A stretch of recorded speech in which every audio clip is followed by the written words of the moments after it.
अस्सलाम वालेकुम। आप यूट्यूब चैनल देख रहे हो। मेरा नाम है अब्दुल रहमान। नाज़रीन, आज 22 फरवरी है।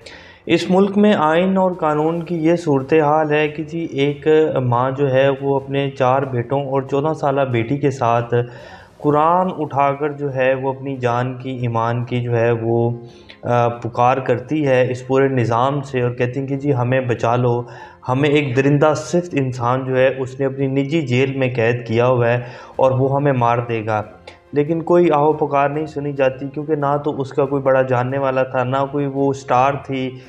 वो एक आम शहरी और एक आम पाकिस्तानी जिसको हम आप लोग 22 करोड़ आम लोग जो हैं इस मुल्क के, वो थी। तो आज उसकी उसके बेटों समेत जो है मस्ख शुदा लाश जो है वो बलूचिस्तान बारखान से मिली है। ये पाकिस्तान में कानून नाफिज हुआ हुआ है जी, ये इस तरह का कानून है पाकिस्तान में। और आइन की जो सूरत हाल है वो तो आप सब लोगों के सामने ही है। जिस तरह पिछले 10 महीने में आइन के साथ खिलवाड़ किया जा रहा है। कोई इस मुल्क में जो है वो एक कानून नहीं है, जिसकी जो मर्ज़ी आता है, जिसकी लाठी उसकी भैंस वाला हिसाब है। इसी तरह ये तस्वीर आपकी स्क्रीन के ऊपर चल रही है। ये भी एक माँ ही है जिसके बेटे को इस्लामाबाद में एक अमीर ज़ादे ने अपनी कार के नीचे कुचल कर मार दिया। और वो माँ जो है वो भी इंसाफ के लिए दर दर ज़लील होती फिर रही है। और ये उसकी एक तस्वीर है जो आज सोशल मीडिया के ऊपर वायरल हुई। वो उसकी टूटी हुई मोटरसाइकिल के पास जो है बैठी हुई है और इंसाफ की अपील कर रही है। ये इस मुल्क का कानून है। बहरहाल ये वक्त जो है अब ख़त्म होने वाला है। पिछले 75 साल से इस मुल्क में आम जो इस मुल्क का शहरी आम पाकिस्तानी है, जो कि इन सब ये अशराफिया को पालता है, ये कुछ परसेंट अशराफिया को, जिसके टैक्स के पैसे के ऊपर ये लोग याशियाँ अल्ले तलल्ले करते फिरते हैं। अब इनके हिसाब का वक्त आ चुका है और वो अब दिन दूर नहीं है। ये आप देखेंगे इंशाल्लाह ये हिसाब होगा और लाजमी होगा। इस्लामाबाद से कुछ ताज़ा तरीन अपडेट्स आपके सामने रखेंगे जी। तमाम पीडीएम जमातों ने ज़िमनी इलेक्शन लड़ने से इनकार कर दिया है। इसका दूसरा मतलब ये है कि वो इमरान खान की मकबूलियत से डर चुके हैं और वो ज़िमनी इलेक्शन से भाग रहे हैं। ना सिर्फ ज़िमनी इलेक्शन से बल्कि पंजाब और केपी के इलेक्शन से भी भाग रहे हैं। सदर साहब की तारीख आने के बाद कोई भी बंदा ये नहीं कह रहा कि सदर ने आइनी हक इस्तेमाल किया। सारे ये कह रहे हैं कि जो सदर साहब ने आर्टिकल की और आइन की खिलाफ वर्जी की है। इलेक्शन कमिश्नर और गवर्नर साहब जो कह रहे हैं वो ठीक है। तो क्या अब पंजाब और केपी के में इलेक्शन नहीं होंगे? ये भी आपके सामने रखेंगे। नैब के चेयरमैन ने आज इस्तीफ़ा दे दिया और उनके हवाले से कुछ उनके बयानात सामने आ रहे हैं, जो कि आज उन्होंने बाकायदा इस्तीफ़ा देने के बाद जो है अपने कुछ वर्कर से ख़िताब किया, जो कि एक प्राइवेट उनका वो था। और वहाँ से उनकी कुछ बातें जो हैं वो मीडिया के ऊपर आई हैं, सोशल मीडिया के ऊपर कोट हो रही हैं। वो क्या कह रहे हैं वो भी आपके सामने रखेंगे। परवेज़ इलाही साहब ने आज पीटीआई में ज़म होने का जो है ऐलान कर दिया है और अब उनको कौन सा ओहदा दिया जा रहा है, इसके हवाले से भी आपके सामने कुछ डिटेल रखेंगे। चेयरमैन नैब के इस्तीफ़े के बाद पूरे नैब में जो है अदारे में उखाड़ पिछाड़ जो है वो शुरू कर दी गई है और इमरान खान साहब और उनकी बीवी को भी जो है नैब में तलब कर लिया गया है, बुशरा बीबी को। क्या होने जा रहा है? जेल भरो तहरीक भी कल से शुरू होने जा रही है, इसके हवाले से भी कुछ डिटेल्स आपके सामने रखेंगे। इससे पहले अगर आप लोगों ने चैनल को सब्सक्राइब नहीं किया तो रेड बटन को प्रेस कर लें और बेल आइकॉन को भी प्रेस कर लें, ताकि लेटेस्ट अपडेट्स आप लोगों को मिलती रहें। ये जो हमारा ताल्लुक़ है ऐसे ही जुड़ा रहे। सबसे पहले जी, राणा सनाउल्लाह साहब ने जेल भरो तहरीक के हवाले से आज एक बड़ी अहम मीटिंग बुलाई और तमाम अदारों को बुलाकर उन्होंने जो ट्वीट किया है वो आपके सामने रख।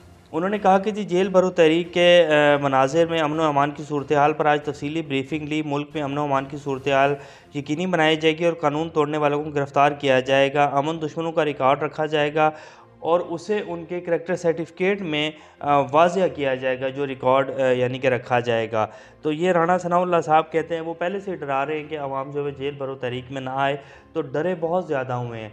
इसीलिए जो है इस तरह की होशियत कंडे जो हैं अपनाए जा रहे हैं पीडीएम जमातों की तरफ से और इलेक्शन से भी भाग रहे हैं। कुछ नहीं इनको समझ आ रही कि हमने किस तरफ जाना है और किस तरफ नहीं जाना। बौखलाहट का बुरी तरह शिकार हो चुके हैं।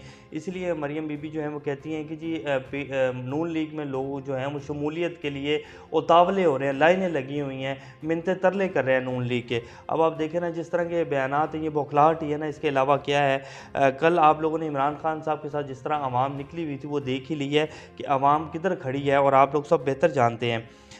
नैब आफ्ताब सुल्तान साहब ने जी कहा है कि दूसरों के ख़िलाफ़ केस बनवाते हैं, ख़ुद अरबों रुपए जो हैं 10-10 अरब रुपए जो हैं बाहर रखे हुए हैं। कभी कहते थे कि जी इसके ख़िलाफ़ केस बनाओ, कभी कहते थे इसको पकड़ लो। तो मैंने इसलिए जो है वो इस्तीफ़ा दे दिया है। मैं अदारों में बिल्कुल भी जो है इंटरफेरेंस अदारों की बर्दाश्त नहीं कर सकता था, इसलिए जो है मैंने इस्तीफ़ा दे दिया है। अब जो नैब के इस्तीफ़े आने के बाद भी बड़ा एक भौचाल आया है और उसके बाद अब नैब पे भी औखाड़ पिछाड़ जो है वो शुरू की गई है। इसके हवाले से जो डिटेल्स हैं वो आपके सामने रख देते हैं। ज़राए के मुताबिक चेयरमैन नैब आफ्ताब सुल्तान के मुस्ताफ़ी होने के बाद नैब में तब्दीलियाँ शुरू कर दी गई हैं। डीजी नैब लाहौर अली सरफराज को हटाने का फैसला किया गया है। पंजाब हुकूमत ने डीजी नैब लाहौर अली सरफराज की खिदमात मांग ली हैं। इस सिलसिले में पंजाब हुकूमत ने अली सरफराज की खिदमात के लिए secretary election commission of Pakistan को ख़त भी लिख दिया है। अच्छा, सबसे पहली बात तो ये है कि ये जो पंजाब के वज़ीर आला हैं, निगरान वज़ीर आला मोहसिन नकवी साहब, ये लगता है कोई परमानेंट वज़ीर आला बन गए हैं। वो इसी फ़ील्ड को लेकर चल रहे हैं जैसे कोई नामज़द वज़ीर आला होते हैं। हालांकि इनका काम सिर्फ ये है कि ये इलेक्शन की तैयारियां करवाएं और जो रोज़मर्रा के काम हैं वो करें। ये जो है बाकायदा अफसरों की तैनातियाँ, अफसरों को इधर से उधर तब्दीलियाँ, अजीब ही मंतक है। और मोहसिन नकवी साहब को वैसे ये गारंटी देकर इनको लगाया होगा कि जी अब आपने ही पंजाब को चलाना है, इलेक्शन में इलेक्शन नहीं होने हैं। तो वो इसके ऊपर जो है वो चल रहे हैं और वो अजीब ही जो हैं। हालांकि जो निगरान सेटअप होता है उसने सिर्फ रोज़मर्रा के काम करने होते, कोई आइनी तब्दीलियाँ, कोई आइनी तैनातियाँ जो हैं उन्होंने नहीं करनी होती हैं। तो बहरहाल ये वज़ीर आला साहब कर रहे हैं और अब उन्होंने जो है वो डीजी नैब लाहौर सरफराज साहब की खिदमत भी मांग ली हैं और नए जो हैं वो भी नैब के चेयरमैन तैनात करने के लिए कुछ 2 ब्यूरोक्रेट्स हैं, उनके नाम सामने आ रहे हैं। इसके ऊपर अब फवाद चौधरी साहब ने बाकायदा प्रेस कॉन्फ्रेंस करके भी बाकायदा ये कहा कि जी जब तक अपोजिशन लीडर तैनात नहीं हो जाते हमारे, तब तक तो नैब के चेयरमैन लग ही नहीं सकते। अपोजिशन लीडर का बाकायदा एक रोल है अदारे की तैनाती में, तो ये कैसे खुद जो है वो नैब के चेयरमैन लगा सकते हैं। तो बहरहाल इस तरह के जो हैं वो हथकंडे इस्तेमाल किए जा रहे हैं और इलेक्शन से भागा जा रहा है। परवेज़ इलाही साहब ने जी आज बाकायदा पीटीआई में शमूलियत का ऐलान कर दिया है और उनको पाकिस्तान तहरीक इंसाफ का सदर बनाया जाएगा। ये बाकायदा फवाद चौधरी साहब ने ऐलान किया है। और इससे पहले जो है सदर का ओहदा तहरीक इंसाफ का वो जावेद हाशमी साहब के पास था और उसके बाद फिर कोई जो है पीटीआई का सदर नहीं बने अभी तक। अब जो है वो कहा जा रहा है कि जी परवेज़ इलाही साहब को पीटीआई का सदर बनाया जाएगा। फवाद चौधरी साहब ने यह भी कहा कि चीफ इलेक्शन कमिश्नर साहब को पेशकश की गई है कि जी आप हमारी बात मानें और इलेक्शन की तरफ आपने नहीं जाना है, इलेक्शन की बात आपने नहीं माननी है। हम आपको जो है आप जब ये सारा मामला ठीक हो जाएंगे तो हम आपको सदर पाकिस्तान का ओहदा देंगे। तो ये जो है उनको बाकायदा पेश की गई है। इसीलिए आप देखें ना कि सुप्रीम कोर्ट की तरफ से भी कहा गया कि जी 90 दिन के अंदर इलेक्शन होने हैं। लाहौर हाई कोर्ट ने भी वाज़ेह किया कि जी आइन में बाकायदा ये लिखा गया है कि 90 दिन के अंदर इलेक्शन होंगे और इसकी खिलाफ वर्जी जो है वो आइन की खिलाफ वर्जी करार पाएगी। फिर भी इलेक्शन कमिश्नर साहब जो हैं वो टस से मस नहीं हो रहे हैं और वो गवर्नर्स के ऊपर डाल रहे हैं, वो वज़ीर आला के ऊपर डाल रहे हैं, अजीब सी जो हैं वो हरकतें कर रहे हैं। बहरहाल ये इस टाइम की जी कुछ ताज़ा तरीन अपडेट्स हैं। और बाकी रह गई बात कि ज़िमनी इलेक्शन से भाग रही है पीडीएम। पहले तो पीपल्स पार्टी ने कहा था कि जी हम ज़िमनी इलेक्शन लड़ेंगे, बाकी कोई जमात लड़े या ना लड़े, हम पीटीआई के लिए मैदान जो है वो खुला नहीं छोड़ेंगे। तो फिर उसके बाद शहबाज शरीफ साहब ने मौलाना फजलुर रहमान साहब को टास्क दिया था कि आप जरदारी साहब को मनाएं। तो आज बाकायदा एमक्यूएम ने भी ये ऐलान कर दिया और इसके साथ साथ जरदारी साहब ने भी कह दिया, तमाम जमातों ने बाकायदा ये कह दिया कि जी हम ज़िमनी इलेक्शन का हिस्सा नहीं बनेंगे, क्योंकि इन्हें पता है कि हम हिस्सा बन भी गए तो भी हमने हारना ही है। तो इससे अच्छा है कि ना बनकर ही जो है अपनी कुछ इज़्ज़त है जो बचा ली जाए।